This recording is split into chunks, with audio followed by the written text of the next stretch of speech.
Si Sam muna sa New York.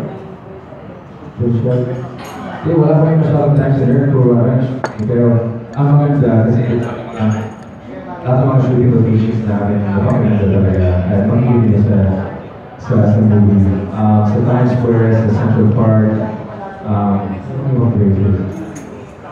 Okay. Ang daming magagandang lugar talaga natin. So, and elsewhere. yeah, yung sinabi ni Direk, is in, I really finding natural chemistry na hindi talaga. Kahit sa Victor, wala, ipapabait ko. Sobrang bait talaga. Hindi siya yung, walang arty talaga kay Jenna. She's very outgoing, she's very open as an actress, she's very giving as an actress. But yeah, she's kasi yung sa sports din ako, I'm very, I love mixed martial arts and yung talaga sport, yeah, lagi na yung mixed martial arts, so, very,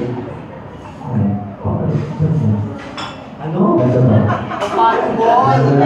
Balik, sex, Yeah, balik o.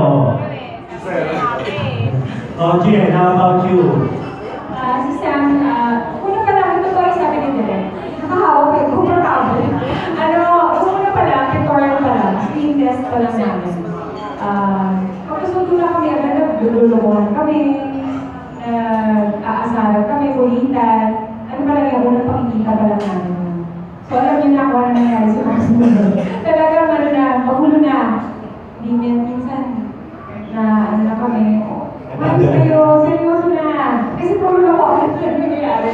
Tsaka very gentleman po. Very professional. Never na late. Sa buong shoot po namin, never 30 minutes earlier. Nandun na yung kasi. Nag-a-attend na yan. Tapos walang reklamo yung mga ate. Tapos, magaling. Pag-rolling. Very professional. Uy, hindi po. May galing ka. Late ba?